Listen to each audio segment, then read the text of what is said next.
नमस्कार, स्वागत है आपका एंगुलर फिजिक्स में। हम लोग पढ़ रहे हैं रैंक अप कोर्स के आज मैं आ चुका हूँ एक और सेशन पे। और इस सेशन में मैं आपको बताने वाला हूँ what are resolution of vectors and how to multiply the vectors. First of all let me recap. Vectors में आपको क्या क्या सिखा चुका हूँ मैं आपको पहली वीडियो में बता चुका हूँ कि वेक्टर क्या होते हैं, वेक्टर को क्यों पढ़ा जाता है, वेक्टर किस चीज़ का रिप्रेजेंटेशन होते हैं, वेक्टर को कैसे रिप्रेजेंट करा जाता है, what is head of the vector, what is tail of the vector, what are the types of the vector, vector का मैग्नीट्यूड कैसे निकालते हैं, डायरेक्शन कैसे निकालते हैं, ये सब आपने सीख लिया। उसके बाद में आया था वेक्टर अलजेब्रा पे। वेक्टर अलजेब्रा का मतलब होता है how to add, how to subtract, how to multiply. Yes और no? If I talk about addition, तो एडिशन के बारे में मैंने आपको लास्ट दो वीडियो में आपको एडिशन के बारे में ही बता रहा हूँ। पहली वीडियो में मैंने आपको वेक्टर अलजेब्रा के बारे में पूरा बताया कि वेक्टर अलजेब्रा एक्चुअल में होता क्या है, एडिशन करने के कितने लॉज होते हैं हमारे पास, ठीक है। फिर दूसरी वीडियो में मैंने आपको पूरा न्यूमेरिकल्स करवाए, और न्यूमेरिकल्स में जितने होमवर्क थे आई होप कि आप सबने कर लिए होंगे। फिर भी अगर किसी को डाउट है तो मैं दोबारा फिर आपको अपना व्हाट्सएप नंबर पर यहाँ पे प्रोवाइड कर रहा हूँ, तो you can WhatsApp me those doubts. तो my WhatsApp number is 750073 7 2 okay. So this is my WhatsApp number. तो इस नंबर पे आप मुझे व्हाट्सएप कर सकते हो, कोई दिक्कत नहीं है, मैं आपके पूरे डाउट सॉल्व करूँगा। आगे बढ़ते हैं फिर। तो जैसे कि हम लोग अभी तक एडिशन पढ़ चुके हैं, सब्ट्रैक्शन पढ़ चुके हैं, ठीक है ना। आज मैं आपको एक नया टॉपिक बताने जा रहा हूँ, रिजोल्यूशन ऑफ वेक्टर्स। वैसे मैंने लास्ट वीडियो में एक क्वेश्चन में इसको डिस्कस किया था थोड़ा बहुत, बट फिर भी आज एक बार रिवाइज करवा देता हूँ उसको। What is resolution of vectors? Actually what is resolution? Resolution का सबसे पहले मतलब हमें समझना पड़ेगा रिजॉल्व करना, ठीक है ना। रिजॉल्व का मतलब तोड़ना। अब ध्यान से देखो कैसे। जैसे कि मान लो कि मैंने बोला कि let we have a force, मेरे पास एक फोर्स है मान लो, और वो इस डायरेक्शन में कोई लग रही है, ठीक है ना। तो अब इस फोर्स के, ये जो फोर्स है ना, एफ फोर्स मान लो, ये force is vector quantity. Yes. इस फोर्स के ना बहुत सारे इफेक्ट जा रहे हैं, हाँ है ना। मतलब कि जब ये फोर्स ऐसे टेढ़ी लगाई जाएगी तो क्या इसका इफेक्ट इधर भी जाएगा और उधर भी जाएगा, ऊपर भी, है ना। अब हमारे पास कुछ कंडीशंस होती हैं, हमें पता है कि एक एक्स एक्सिस होता है, एक वाई एक्सिस होता है, एक जेड एक्सिस होता है ना। हम लोग चाहते हैं कि हमारी सारी कंडीशन, सारी physics X axis, Y axis और जेड एक्सिस पे ही सॉल्व हो। मतलब कोऑर्डिनेट ज्योमेट्री हम लोग पढ़ना चाहते हैं, यस और नो। हम कोऑर्डिनेट में ही सब कुछ सॉल्व करना चाहते हैं, यस। तो अब आप मान लो कि मैंने एक्स एक्सिस और वाई एक्सिस कहीं भी मान लिया। लेट आई से I have the coordinate axis like this.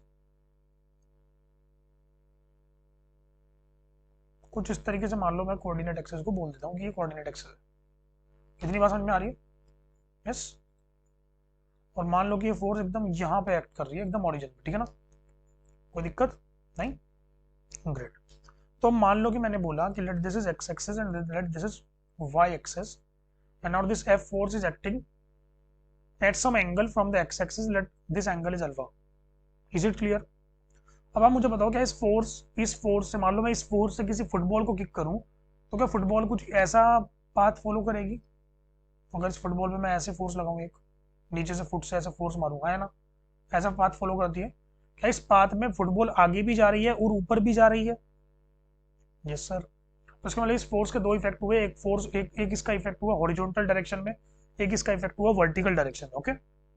So let I say what is horizontal component of this force? Let this is Fx because it is in the x direction, yes or no? And let the effect of this force in the y direction is Fy. Is it clear? Great. Now I need to find out this Fx and Fy. They both are the vectors. Yes. So this Fy vector can be displaced without changing its direction. Yes, sir. Can I say this is Fy vector and this is Fx vector? Yes, sir. For this triangle, if I calculate Fy and Fx, so what will be my answers? Yes, any one of you? Any one of you? Okay, सबसे पहले हम लोग क्या करते हैं, sine alpha का formula लगाते हैं। What is sine alpha? It is nothing but it is perpendicular by hypotenuse, yes और no? What is hypotenuse? It is F. What is perpendicular? It is F Y. So I can write it as F Y upon F. Yes sir. What is F Y? It is F sine alpha. Have you got this? Great. Now If I talk about cos alpha, this cos alpha can be written as fx by f. So what is fx? It is f cos alpha. It is f cos alpha. So can I write it as f cos alpha like this? Yes. तो इसका मतलब हमें समझना क्या है, हमें याद क्या रखना है? हमें याद ये रखना है, कभी भी कोई भी वेक्टर अगर किसी भी एंगल पे एक्ट कर रहा हो तो हमेशा उसके दो कंपोनेंट हो सकते हैं, और वो दोनों कंपोनेंट एक दूसरे के परपेंडिकुलर रहेंगे। एक कंपोनेंट जाएगा कॉस अल्फा वाला, एक कंपोनेंट जाएगा साइन अल्फा वाला। यस और नो? अच्छा सर, अगर सर कॉस अल्फा और साइन अल्फा वाले कंपोनेंट हो गए तो हम कैसे पहचानेंगे कौन सा कॉस अल्फा कौन सा साइन अल्फा? तो भाई उसकी भी पहचान बताता हूँ। ये जो फोर्स है ना जिसके साथ ये एंगल बनाएगी, जिधर की तरफ ये एंगल बनाएगी उधर की तरफ जाएगा कॉस वाला कंपोनेंट। एफ एक्स की वैल्यू क्या हो जाएगी? F cos alpha. जिधर की तरफ एंगल नहीं बनाएगा उधर की तरफ वैल्यू क्या हो जाएगी? F sine alpha. अच्छा सर, समझ में आया सर? नहीं, ऐसा समझ में नहीं आया तो मैं लोगों ध्यान से, अब मैं तुम्हें बताता हूँ, एक बार मुझे आंसर बताओ तुम लोग फटाफट। मान लो कि मैंने बोला कि एक 10 न्यूटन की फोर्स है, 10 न्यूटन की फोर्स मान लो कि एंगल 37 डिग्री पे एक्ट कर रही है। So what will be the answer? ये 37 डिग्री और 53 डिग्री बहुत आने वाला है, पहले बता दूं मैं आपको, तो इनकी वैल्यूज याद कर लो प्लीज। मैं आपको ये वैल्यूज बता चुका हूँ पहले वीडियो में, ट्रिग्नोमेट्री वाली वीडियो में। नहीं देखी तो जाके देखो एक बार, फिर भी एक बार रिवाइज करवा देता हूँ। What is sine 37? Sine 37 is nothing but it is 3/5। What is cos 37? It is 4/5।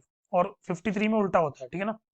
चलो भाई, अब मुझे बताओ 10 के कंपोनेंट्स कितने होंगे? सर दो कंपोनेंट होंगे। किधर किधर जाता हुआ दिख रहा है इसका दो दो इफेक्ट होंगे, एक तो ऊपर एक लेफ्ट में, है ना? मतलब एक कंपोनेंट इधर जाएगा एक कंपोनेंट इधर जाएगा, ये बात तो पता लग गई। चलो बताओ कितने कितने कंपोनेंट जाएंगे? Can you tell me? इधर की तरफ कंपोनेंट कितना? 10। 10 के 10 के साथ क्या? cos 37 या sin 37? जल्दी जल्दी बोलो, जल्दी जल्दी। सर एंगल टच है तो इसका मतलब cos 37। यस। और इधर की तरफ कितना? 10 sin 37। तो 10 cos 37 की वैल्यू 10 इंटू 4/5। 5 टू जा 10, answer is 8। What is 10 sin 37? 10 into 3/5, 5 two जा 10, इट विल बी 15। यस और नो? तो एक कंपोनेंट हो गया। हाँ, क्या कर दिया मैंने? सॉरी, 2 3 जा 6, it will B 6।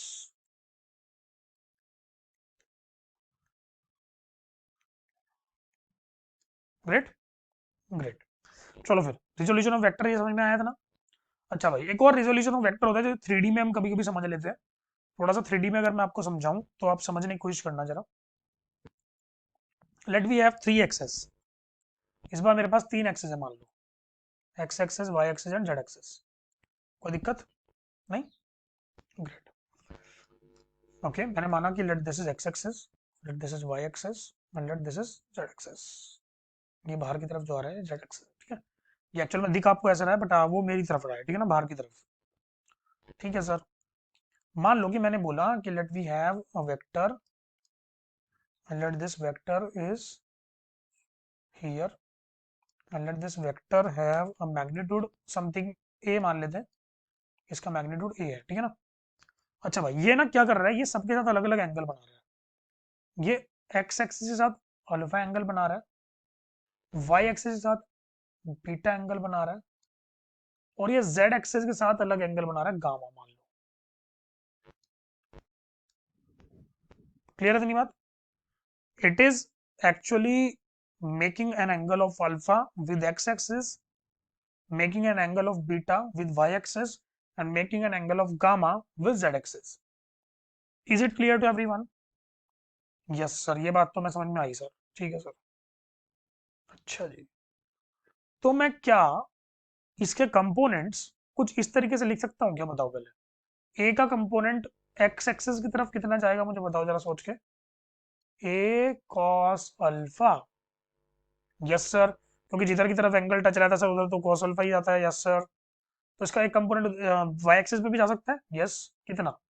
A cos beta, क्योंकि मैं बीटा की टर्म्स में लिख रहा हूँ।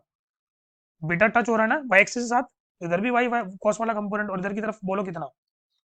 ए कॉस गामा। आया ना? यस। अब याद करो, एक्स एक्सिस को हम क्या बोलते थे? आई कैप। वाई एक्सिस को हम क्या बोलते थे? J cap. Wait wait wait wait wait wait, वो एक्सिस को हम क्या बोलते थे? J cap. जेड एक्सिस को हम क्या बोलते थे? के कैप। ये बात समझ में आई या नहीं आई, बोलो फटाफट। यस सर बोलते थे। तो can I write it as A vector equal to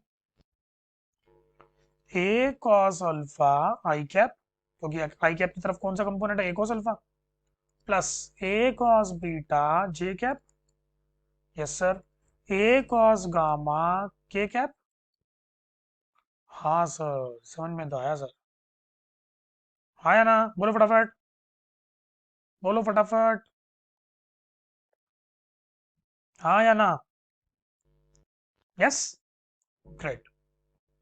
तो एक्चुअल में जब भी मैं आपको कॉस अल्फा, कॉस बीटा और कॉस गामा के लिए बोलूंगा आपको, this cos alpha, this cos beta and this cos gamma, इन तीनों को हम लोग बोलते हैं डायरेक्शन कोसाइंस। डायरेक्शन कोसाइंस मतलब वो आपको cos alpha, alpha is the angle of a vector with the X axis, beta is the angle of a vector with the Y axis and gamma is the angle of the vector with Z axis. तो कभी कभी आपको alpha beta gamma directly नहीं दिए जाएंगे, कभी कभी आपको सीधा सीधा डायरेक्शन कोसाइंस दिए जाएंगे। ठीक है ना? तो आपको खुद समझना है कि डायरेक्शन कोसाइंस मतलब cos alpha, cos beta, cos gamma. Is it clear? अच्छा भाई। सर हम इनको निकालते कैसे? मैं आपको याद दिलाऊं तो मैंने आपको शुरू में जब आपको मैग्नीट्यूड समझाया था, how to calculate the magnitude of a vector, मैं आपको एक टर्म बोली थी, डायरेक्शन रेशियोज, याद है आपको? यस और नो? चलो फिर मैं आपको बता ही देता हूँ आज। अगर कोई भी वेक्टर है ना, ए वेक्टर, इसको लिखा जाता है A I cap plus B J cap plus C K cap, मतलब उसको नॉर्मली ऐसे लिखा जाता है ना। तो मैंने आपको बताया था this A B C are actually nothing but they are the direction ratios. Direction ratios, ठीक है ना? फिर अगर मैं इसका एक यूनिट वेक्टर निकाल दूं तो यूनिट वेक्टर क्या आता है? यूनिट वेक्टर आपको पता ही है कि इस वेक्टर को इसके मैग्नीट्यूड से डिवाइड कर दो तो यूनिट वेक्टर बन जाता है। और इसका मैग्नीट्यूड कितना आने वाला है? क्या मैं इसको लिख सकता हूँ A I cap upon under root of A square plus B square plus C square, यही मैग्नीट्यूड होने वाला है इसका। Yes sir. B J cap upon A square plus B square plus C square का under root. Yes sir. C K cap upon again under root of A square plus B square plus C square. बोले बात समझ में आई या नहीं आई? हाँ या ना? तो ऐसे करके हम लोग लिख सकते हैं किसी भी वेक्टर को। हाँ सर लिख तो सकते हैं, बहुत अच्छी बात है। तो क्या मैं बोल सकता हूं कि ए कैप जो है ना, ए कैप, इसको हम बोलते हैं L I cap plus M J cap plus N K cap. Sir ये क्या बोल दिया आपने? मैंने कुछ भी डिफरेंट नहीं बोला, ध्यान सुनो। मैंने कुछ भी डिफरेंट नहीं बोला, मैंने कुछ भी अलग नहीं बोला, ध्यान से देखो। देखो देखो देखो देखो देखो देखो, ये टर्म देखो एक बार फटाफट। ये टर्म, क्या आई कैप का कोफिशिएंट यही है पूरा टर्म? यहाँ पे आई कैप का कोफिशिएंट क्या है? एल है। एल की वैल्यू आ गई A upon under root of A square plus B square plus C square. M की वैल्यू क्या आ गई? B upon under root of A square plus B square plus C square. और N की value आ गई C upon under root of A square plus B square plus C square. This A L M and N, they are nothing but they are actually direction cosines. Sir ये क्या बोल दिया आपने? Cosines तो cos alpha cos beta cos gamma था। अरे L का मतलब कुछ और नहीं है, कॉस अल्फा ही है। एम का मतलब कुछ और नहीं है, कॉस बीटा ही है। और एन का मतलब भी कुछ और नहीं है, कॉस गामा ही है। भाई साहब समझ में नहीं आई बात? इसका मतलब अगर नॉर्मल वेक्टर दिया हुआ हो तो उसके पास आई कैप के जे कैप और के कैप के जो कॉफिशिएंट्स होते हैं वो क्या होते हैं? Direction ratios. अगर मैं उस वेक्टर को यूनिट वेक्टर बना दूं तो फिर आई कैप जे कैप के कैप के कॉफिशिएंट्स क्या होते हैं? Direction cosines. नहीं समझे? अच्छा पहले मुझे बताओ, क्या आपको ये बात पता है कि एक यूनिट वेक्टर का हमेशा मैग्नीट्यूड 1 ही होता है? Yes sir. तो क्या मैं बोल सकता हूँ कि एल एम और एन, ये यूनिट वेक्टर की तो कोफिशिएंट है ना? तो can I write it as L square plus M square plus N square का अंडर रूट। क्या ये मैग्नीट्यूड आ गया इसका? क्या ये 1 होता है? Yes sir. क्या L square plus M square plus N square must be equal to 1? Yes sir. What is L? It is cos alpha. तो can I write it as cos square alpha plus cos square beta plus cos square gamma equals to 1। So हमेशा याद रखें कि अगर मैं direction cosines का square कर दूं और उनको ऐड कर दूं तो हमेशा उनका सम कितना होता है? 1 होता है। Okay, this equation can be written in the other form also, कभी कभी आपसे पूछी जा सकती है कि this cos square alpha can be written as 1 minus sine square alpha. Property पे जाओ, sine square theta plus cos square theta equal to 1, वहीं से लगाया है, plus 1 minus sine square beta plus 1 minus sine square gamma equal to 1, yes or no? So 1 plus 1 plus 1, 3, 3 minus 1, it will be 2. So I can write it as sine square alpha plus sine square beta plus sine square gamma equal to 2. दोनों equation आप याद रखोगे for the direction cosines. cos square alpha plus cos square beta plus cos square gamma की value कितनी? 1। sin square alpha plus sin square beta plus sin square gamma की value कितनी? 2। ये बात सबको समझ में आई? What are direction ratios, what are direction cosines. This is the actual resolution of vectors, ठीक है ना। ऐसे करके रिजोल्यूशन ऑफ वेक्टर बना सकते हो। मैं आपको बाद में लामीज थ्योरम भी पढ़ाऊंगा, लामीज थ्योरम क्या होती है, बट उसके लिए आपको पहले पूरा वेक्टर खत्म करना पड़ेगा, ठीक है ना। लामीज थ्योरम बताने में से है कुछ नहीं, बट वो मैं आपको बाद में बताऊंगा ताकि मजा आए, ठीक है ना। बोलो यहाँ तक की बात समझ में आई या नहीं आई? आ गई? चलो, बढ़िया है बहुत। और जैसे आपको लामीज मतलब डायरेक्शन कोसाइन समझ में आ गया, डायरेक्शन रेशियो समझ में आ गया, रिजोल्यूशन ऑफ वेक्टर समझ में आ गया, हमारा नेक्स्ट टॉपिक है multiplication of the vectors. Multiplication of vectors. तो भाई मैं आपको बता दूं कि मल्टीप्लीकेशन में 3 पार्ट आते हैं, मोस्टली 2 ही पार्ट पढ़ने हैं आपको, बट फिर भी I am talking about 3 parts. वो कौन कौन से 3 पार्ट होते हैं जरा ध्यान सुनेंगे। पहला पार्ट अगर मैं बताऊं तो कभी भी एक स्केलर की अगर मल्टीप्लाई करेंगे, स्केलर विद वेक्टर, मैं एक काम करता हूं, मैं 2 ही पार्ट में तोड़ देता हूं उसको ताकि आपको पढ़ने में आसानी हो, ठीक है ना।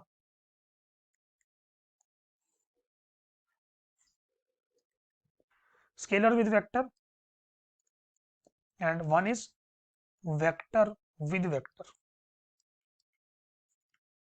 मतलब या तो हम किसी वेक्टर में स्केलर की मल्टीप्लाई करें, या फिर हम वेक्टर में वेक्टर की ही मल्टीप्लाई करें। बात समझ में आ रही है? स्केलर की मल्टीप्लाई अगर वेक्टर में करते हैं तो कैसे होती है, चलो पहले पहले तो ये समझेंगे हम बाद में। फिर वेक्टर विद वेक्टर में हमारे पास 2 और पार्ट आते हैं, जिसको हम एक तो बोलते हैं हम डॉट प्रोडक्ट, और एक हम बोलते हैं cross product. One is dot product and one is cross product, ठीक है ना।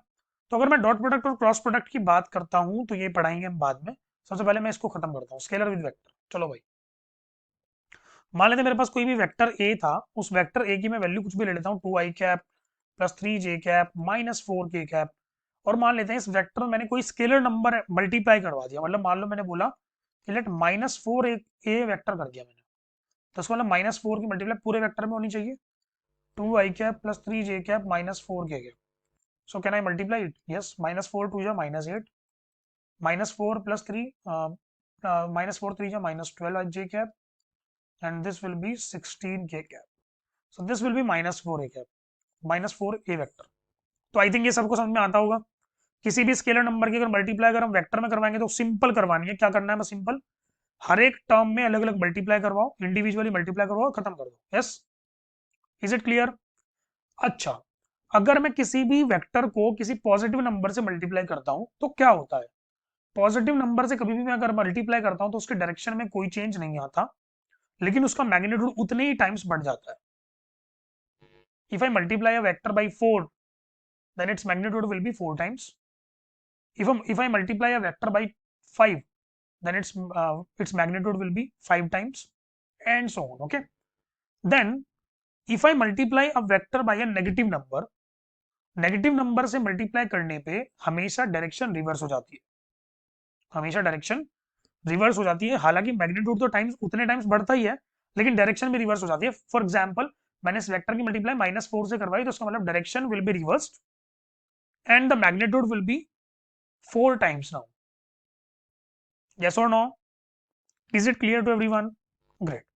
अब आगे बढ़ते हैं, वेक्टर विद वेक्टर, मतलब एक वेक्टर की मल्टीप्लाई दूसरे वेक्टर में करवाना। तो इसमें थोड़ा सा बढ़िया बात है, ये थोड़ा सा डिटेल में पढ़ना है। सबसे पहला हमारा टॉपिक है डॉट प्रोडक्ट। तो आज हम डॉट प्रोडक्ट पढ़ेंगे, और मैं आपको डॉट प्रोडक्ट के कुछ क्वेश्चंस भी आज आपको करवाऊंगा। उसके बाद हम नेक्स्ट वीडियो में फिर क्रॉस प्रोडक्ट पढ़ेंगे, ठीक है ना। चलो फिर, क्योंकि क्रॉस प्रोडक्ट की अलग से वीडियो बनाना बहुत जरूरी है। तो डॉट प्रोडक्ट मैं आज यहीं पर कवर कर रहा हूँ। What is dot product? सबसे पहले तो मैं आपको बता दूं कि डॉट प्रोडक्ट का दूसरा नाम होता है स्केलर प्रोडक्ट। कौन सा product? Scalar. Why we call it as a scalar product? Because कभी भी अगर मैं ए वेक्टर की मल्टीप्लाई बी में करवाऊंगा और विद डॉट करवाऊंगा, तो डॉट का साइन होता है ये डॉट लगाना बस। अगर मैंने दो वेक्टर के बीच में डॉट लगाया हुआ है तो उसका मतलब this is a dot product. Okay. और जो दूसरा होता है वो क्रॉस प्रोडक्ट होता है, उसमें क्रॉस लगता है, वो बाद में बताऊंगा, ठीक है ना। चलो, अगर मैंने ए डॉट बी किया, मतलब एक वेक्टर की मल्टीप्लाई दूसरे में की और bye the help of dot product की, तो आंसर मुझे मिलने वाला है कोई भी नंबर, कोई भी स्केलर क्वांटिटी, कोई भी स्केलर क्वांटिटी। जब मैं दो वेक्टर्स को मल्टीप्लाई करता हूं, जब मैं उनके बीच में डॉट प्रोडक्ट करता हूं, तो मुझे क्या मिलता है? वेक्टर मिलता है, स्केलर मिलता है? स्केलर मिलता है। क्या मिलता है? स्केलर। इसलिए इसका दूसरा नाम क्या है? Scalar product. क्या नाम है इसका? Scalar product. गुड। आगे बढ़े फिर। चलो सर, बताओ सर फिर ये कैसे होता है। देखो ध्यान से मैं बताता हूँ। सबसे पहले तो हम डॉट प्रोडक्ट को करना सीखेंगे, ठीक है ना बात? करना सीखे फिर। बोलो। ये सबसे पहले फॉर्मूला बता दूं तुम्हें, चलो फॉर्मूला बता देता हूँ।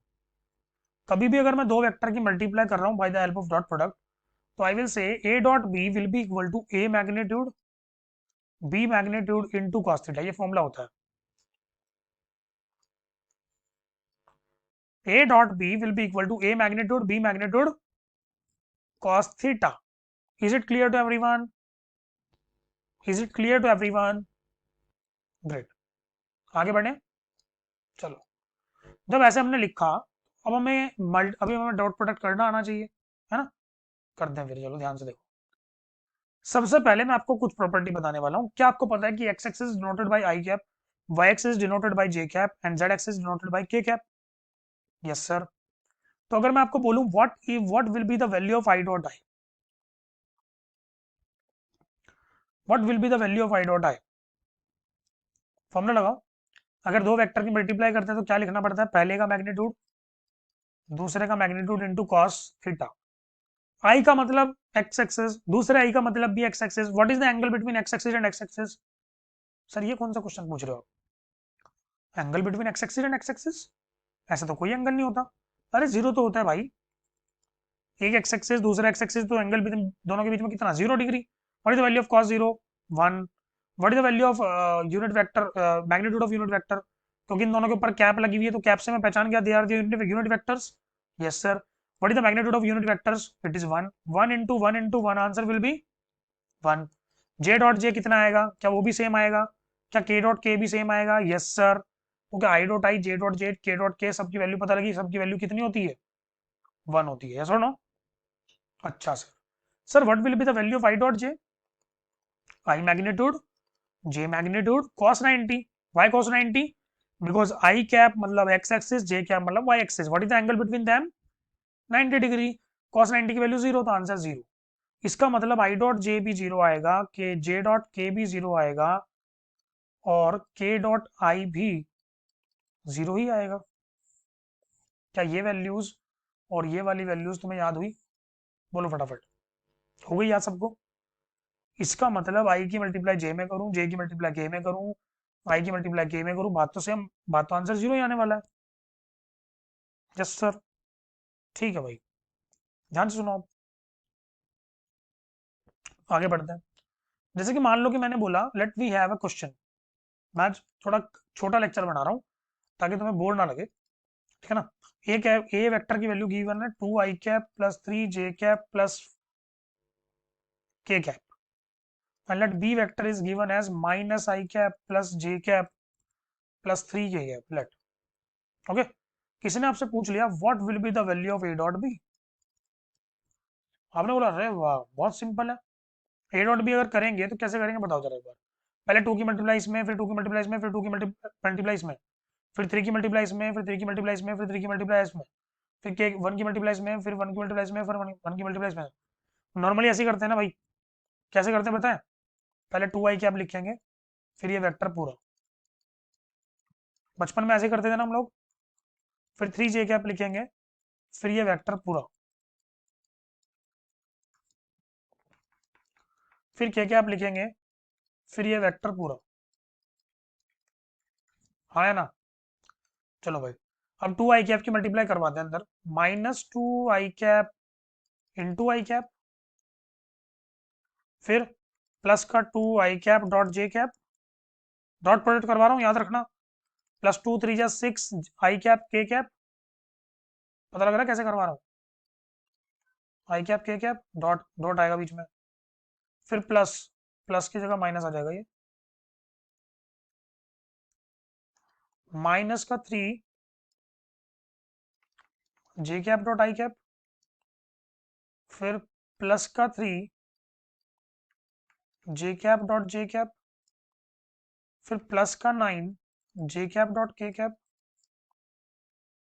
फिर -1 के कैप डॉट आई कैप, ध्यान रखना भाई कुछ गलती ना करूं, फिर +1 के डैट जो के डैट के डॉट जो के कैप डॉट जे cap, then +3 k cap dot K cap. चलो भाई बताओ कौन कौन सी वैल्यू जीरो, कुछ लोग तो बोर भी होंगे क्या लिख रहा है ये, है ना।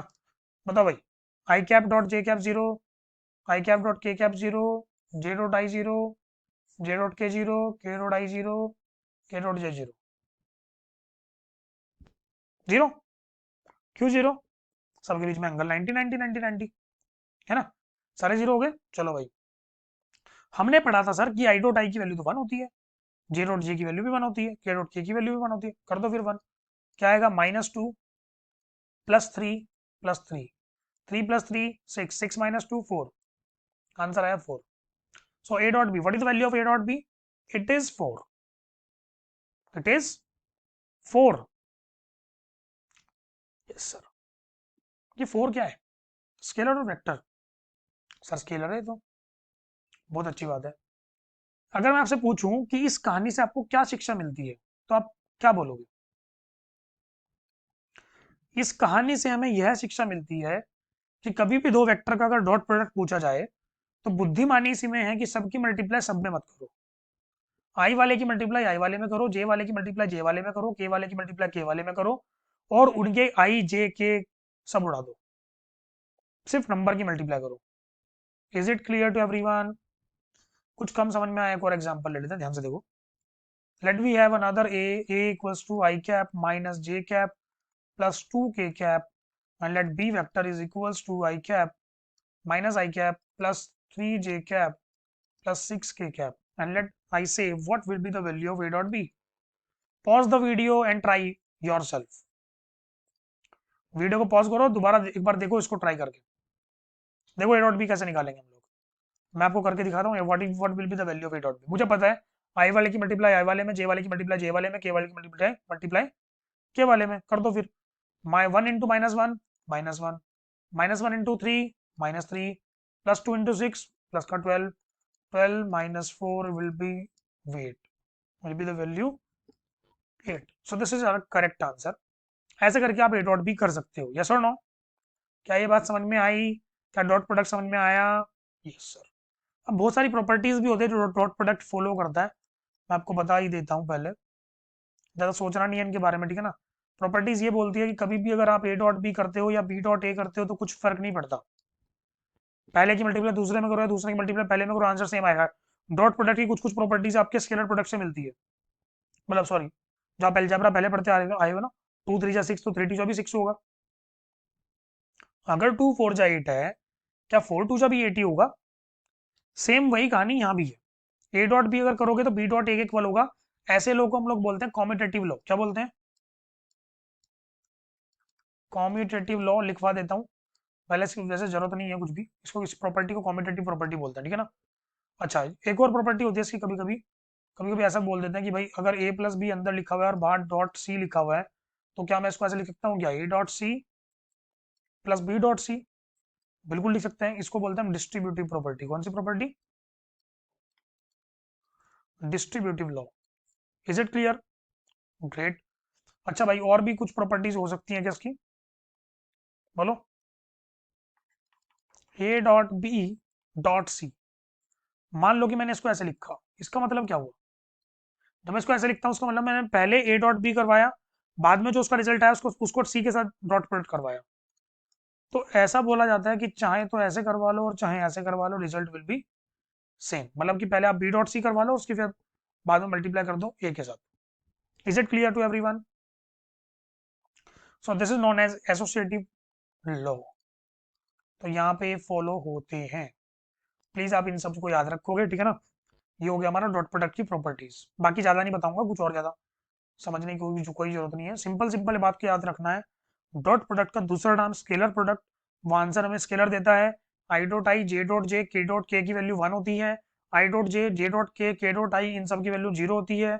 अगर मल्टीप्लाई करते हैं, डॉट प्रोडक्ट करते हैं, तो हमेशा आई वाले की मल्टीप्लाई आई वाले में, जे वाले की मल्टीप्लाई जे वाले में और के वाले की के में करनी चाहिए।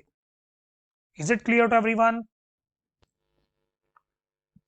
Okay, let me move ahead. आगे बढ़ते हैं। तो भाई जब मैं आगे बढ़ता हूँ तो आगे मुझे समझ में आता है कि अब मुझे एक क्वेश्चन बताना चाहिए तुम्हें, जो कि बहुत फेमस होता है, कभी कभी ऐसा पूछ लेते हैं वो लोग। Find the angle between two vectors. Find the angle between two vectors. मान लो कि वेक्टर्स गिवन है आपको, i cap plus j cap minus k cap, and let b vector equal to 2 i cap plus 2 j cap minus 6 k cap. Clear है? And let you have to find out the angle between this two vectors. क्या करोगे बताओ? Is there any way to calculate the angle? Angle को निकालने का सबसे बेहतरीन तरीका ये होता है कि आप ए डॉट बी का फॉर्मूला याद करो। ए डॉट बी का फॉर्मूला था ए वेक्टर का मैग्नीट्यूड बी वेक्टर का मैग्नीट्यूड इनटू कॉस थीटा, हाँ या ना? चलो चलो, what is a dot b? A dot b कर सकते हो आप लोग? Yes you can do. Fast video को पॉज करो, करो एक बार फटाफट इसको। टू वन जा टू, टू वन जा टू, माइनस 6 इंटू -1 प्लस का 6 equal to what is the magnitude of A? A का मैग्नीट्यूड निकालना आता है आपको सबको? Under root of 1 square plus 1 square plus 1 square. What is the magnitude of B? बोलो। What is the magnitude of b? 2 square plus 2 square plus 6 square into cos theta. 6 plus 2, 8, 8 plus 2, 10, 10 equals to under root 3, under root 36 plus 4, 40, 40 plus 4, 44 cos theta. तो मेरे हिसाब से answer कैसा आना चाहिए, ध्यान से देखो। I will write it as 10 upon root 3 into 44 को लिख सकते हैं 4 इंटू 11, तो it will be 2 root 11 cos theta। 2 5 जा 10, तो cos थीटा की वैल्यू मेरे हिसाब से आ रही है 5 अपॉन अंडर रूट 33। तो I can write it as theta equal to cos inverse 5 by root 33. This will be the angle between the two vectors. Yes or no? Yes or no? क्या dot product करना आया? क्या dot product की value निकालनी आई? क्या scalar product का पता लगा कैसे होता है स्केलर प्रोडक्ट? क्या आपको एंगल निकालना आया? यस और नो? कभी कभी आपसे मैथ्स में ऐसा भी क्वेश्चन पूछ लेता, मैथ्स में बोल रहा हूँ, फिजिक्स में नहीं पूछेगा। Prove that these both the vectors are perpendicular to each other. मतलब परपेंडिकुलर का मतलब क्या? 90 डिग्री एंगल। कभी भी अगर 90 डिग्री एंगल पे दो वेक्टर्स होंगे, क्या उनका डॉट प्रोडक्ट जीरो होने वाला है? क्यों सर? कोस 90 की वैल्यू जीरो होती है भाई, खत्म। इसका मतलब आपको ये समझ जाना है कि डॉट प्रोडक्ट कहाँ कहाँ पे यूज होगा, ज्यादातर एंगल निकालने में काम आएगा, ठीक है ना। ज्यादातर वहां पे यूज होगा जब दो वेक्टर्स मिलके डॉट प्रोडक्ट करके एक स्केलर क्वांटिटी दे रहा होगा। ऐसा एक एग्जांपल होता है हमारा work done. Work done, what is work done? It is F dot S, force into displacement. Force is a vector quantity, displacement is a vector quantity, and they both have a dot product between them. That is why we can say work done is a scalar quantity. इसका proof है ये, क्योंकि दोनों किससे बन रहे हैं?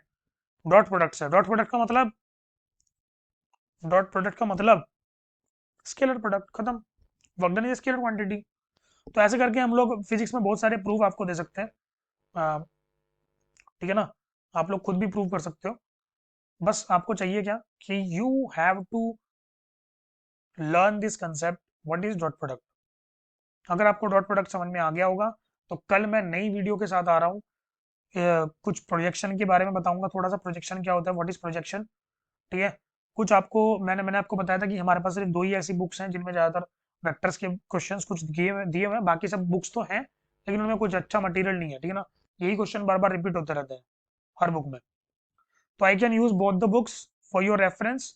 Dot product के क्वेश्चन इसमें से निकाल लूंगा, वो आपको दे दूंगा कल मैं, और कुछ मैं सॉल्व भी करवा दूंगा क्लास में, और साथ में फिर मैं आपको क्रॉस प्रोडक्ट भी पढ़ा दूंगा कल की क्लास में। Is it clear? तो बस दो वीडियो और बनने वाली है वेक्टर के ऊपर, एक कल की और एक परसों की, और फिर ये वेक्टर मैं कंक्लूड कर दूंगा, ठीक है ना।